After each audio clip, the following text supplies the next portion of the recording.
Welcome to the Get Published podcast, sponsored by Brodie Consulting Group. To get more information about our coaching, publishing, executive ghostwriting, and podcast production services, go to getpublishedpodcast.com. Hello, I am Paul Brodie, and thank you for joining us for another episode of the Get Published podcast, where we help authors get published with a proven system that works. And today, we're being joined by Chris Meroff, author of Align, 4 Simple Steps for Leaders to Create Employee Fulfillment. Chris, welcome to the show. Thanks for having me on, Paul. Well, we are thrilled to have you. Are you ready to begin? I am. All right. Question number 1. What is the one piece of advice that you would give to a first-time author who is currently writing their book? It's advice that I got probably about halfway through in writing my book, which is to push through. I really wanted to be done with my book early on. I had a kind of a mental picture of what I thought the process would look like. It was a little bit more difficult, and I really wanted to shortcut the process. But I surrounded myself with great people who kept telling me, push through, it'll be worth it in the end. So yeah, just stay dedicated. And what do you feel is the hardest part about getting published? Well, again, after you've written the book, the next step is for people to read it, and that takes publishing. So for me, the hardest part was figuring out the publishing process. It is not, it's not straightforward. There are a lot of twists and turns. And so for me, being a first-time writer, it was really just trying to figure out the system, how to get my book published, number one, but then seen, number 2. Well, let's talk about marketing. So please share a marketing strategy that you have used in your book launch that has worked well.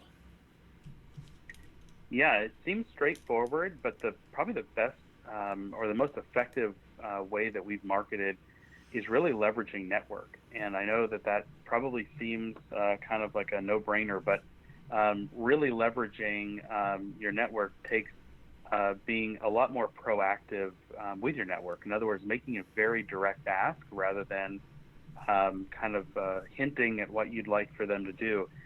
Your friends and family will want to help you.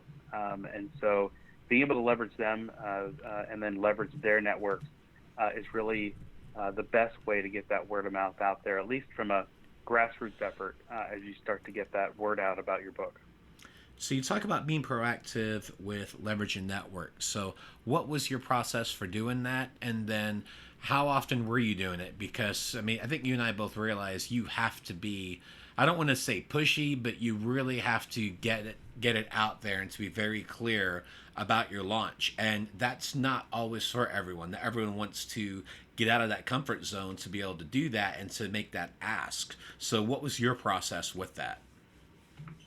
Yeah, for me, it was not to send out 1,000 emails to all my friends and family. I made a lot of phone calls, and I made a real personal plea with each of them, not only for me, but really the content of the book and why I wrote it. And man, they all were more than happy to jump in and help wherever they could. Well, and the fact that you actually took the time and made phone calls too, because I found that to be an effective strategy versus just sending a random email out of nowhere. They're like, "Hey, I got this book coming up. Can you help me out?" So you call someone, go, "Hey, how things are going?" "Hey, yeah, man, just want to let you know I've got this book coming out. Really excited about it. We really want to try to get as many reviews and people supporting the book as possible. Would you be able to potentially help us out with that?" Just a very simple, soft sell and ask. That's it. And, it avoids the, "Hey, I know I haven't talked to you since 8th grade, but can you, tell people about my book?" Yeah, exactly. So how many of those calls do you recall making? Boy, it was in the hundreds. Yep. Yeah. Yeah, a lot of well-spent time because, not only are you there to talk about the book and the content of the book and getting the word out, but reaching out, having those conversations, it was just great from a relationship standpoint. So I don't regret 1 minute of it. It worked out really well. Perfect. Well, speaking of books, I'd like to know what is your favorite book and what was the number one thing that you learned from it? Yeah, absolutely. So John Maxwell wrote a book called Winning with People, and I was at a point in my career where people from the outside looking in would say that I had achieved a level of business success, and I wouldn't disagree with them. However, personally, I felt very lonely and isolated in leadership, and so that book came across my desk at the exact right time.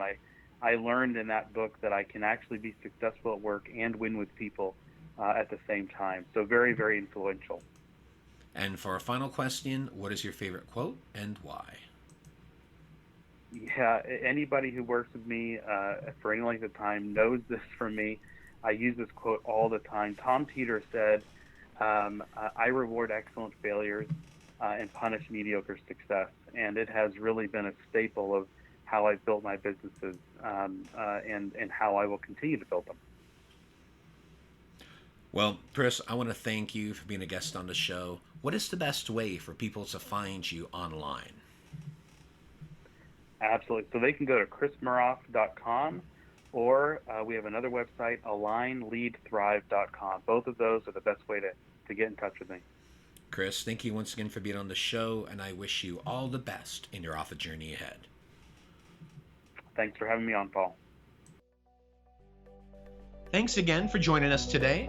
To learn more about how to get your book published with a proven system that works, grab a free copy of my book at getpublishedpodcast.com.